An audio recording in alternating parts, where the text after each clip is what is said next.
आज दिनांक 1 जानेवारी 2024 भीमा कोरेगाव युद्धाला 206 वर्ष पूर्ण होत आहे।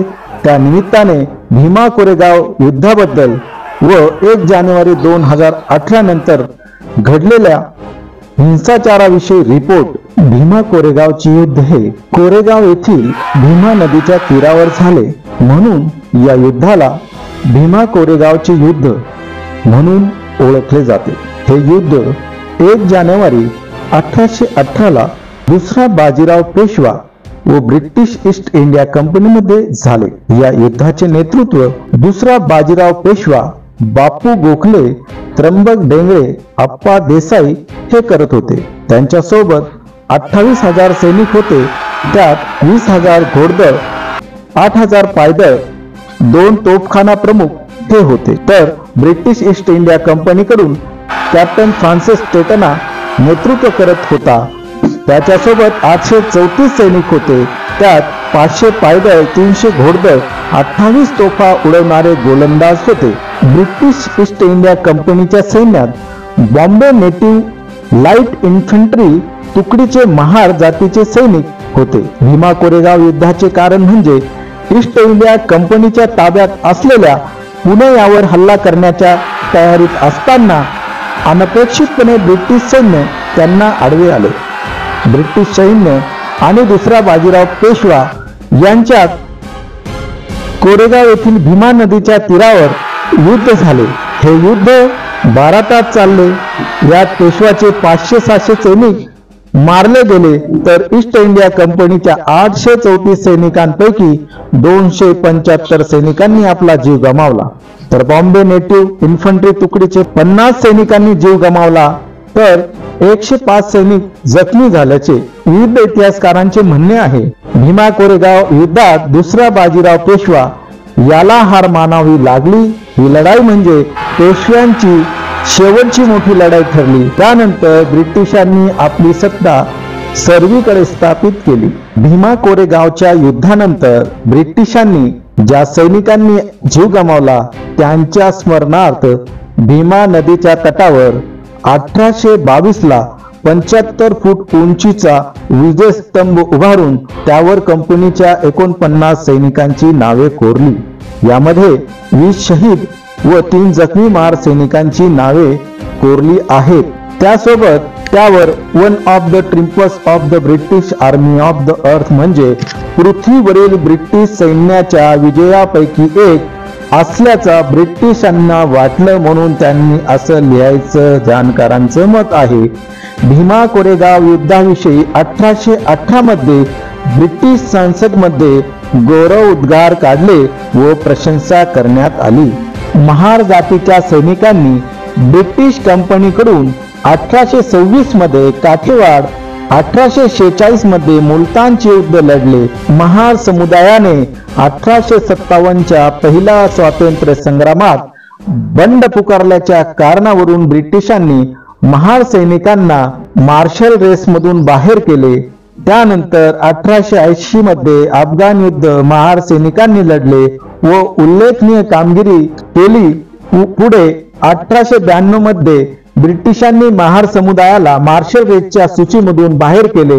1894 साली गोपाल बाबा वालंगेकर यांनी ब्रिटिशांकडे मार्शल रेसच्या सूचीमध्ये समाविष्ट करण्याची मागणी केली। त्यानंतर 1918 मध्ये पहिले विश्वयुद्ध लढल्यानंतर महार समुदायाची सैन्यामध्ये भरती बंद केली। सन 1910 मध्ये शिवराम ज्ञानबा कांबळे यांनी 91 गावाचे महार समुदायाचे लोक एकत्र केले व ब्रिटिश सैन्यामध्ये भरती करण्याची मागणी केली। सन 1916 मध्ये ब्रिटिशांनी महार समुदायाची भरती परत बंद केली।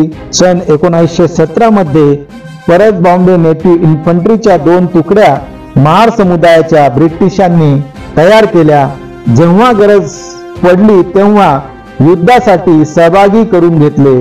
ब्रिटिशांनी महार हे फायटर असल्याने त्यांचा वेळोवेळी ब्रिटिशांनी फायदा घेतला असल्याचे जाणकारांचे मत आहे।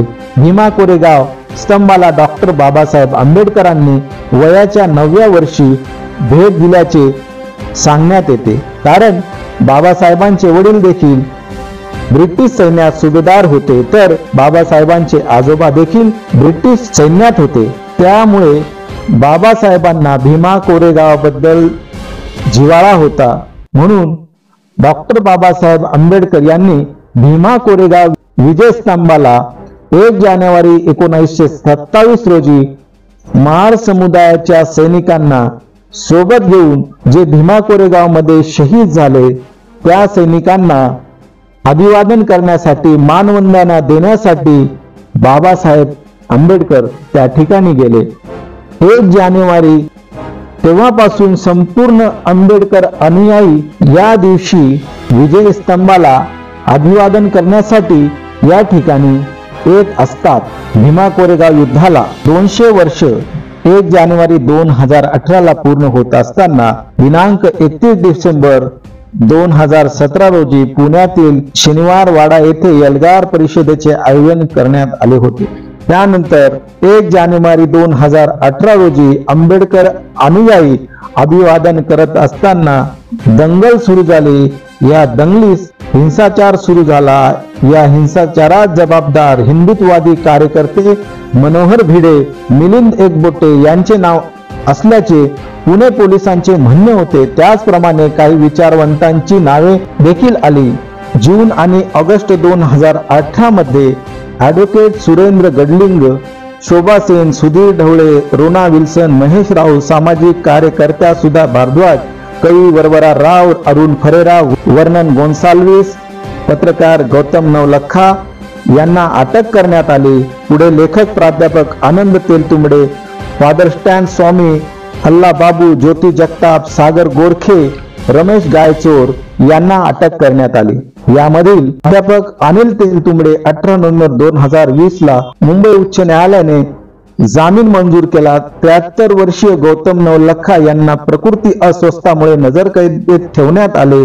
फादर स्टॅन स्वामी यांचा मृत्यू झाला. त्याचप्रमाणे सुधा भारद्वाज, कवी लेखक वरवरा राव यांना देखील जामीन मंजूर झाला. या प्रकरणात काही हिंदुत्ववादी कार्यकर्ते यांची नावे देखील आली.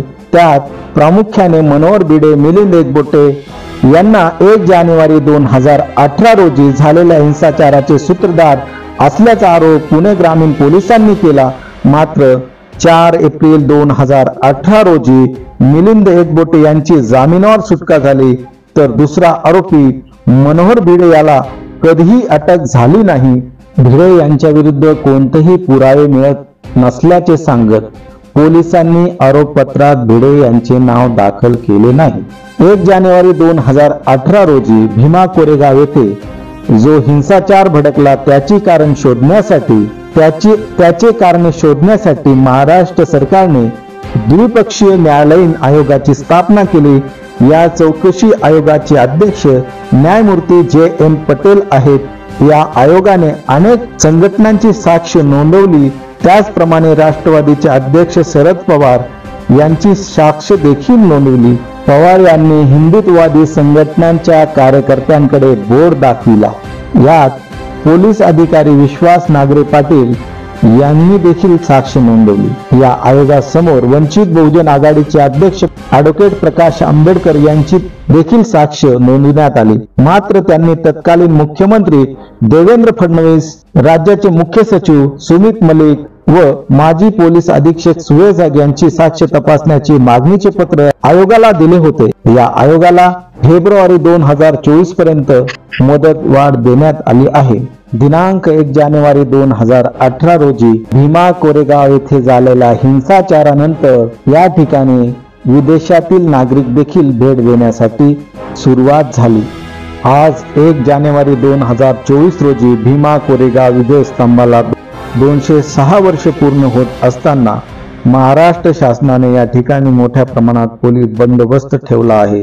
त्याचप्रमाणे आंबेडकर अनुयायांसाठी सुविधा देखील उपलब्ध करून दिल्या आहेत. जय भीम, जय महाराष्ट्र. धन्यवाद.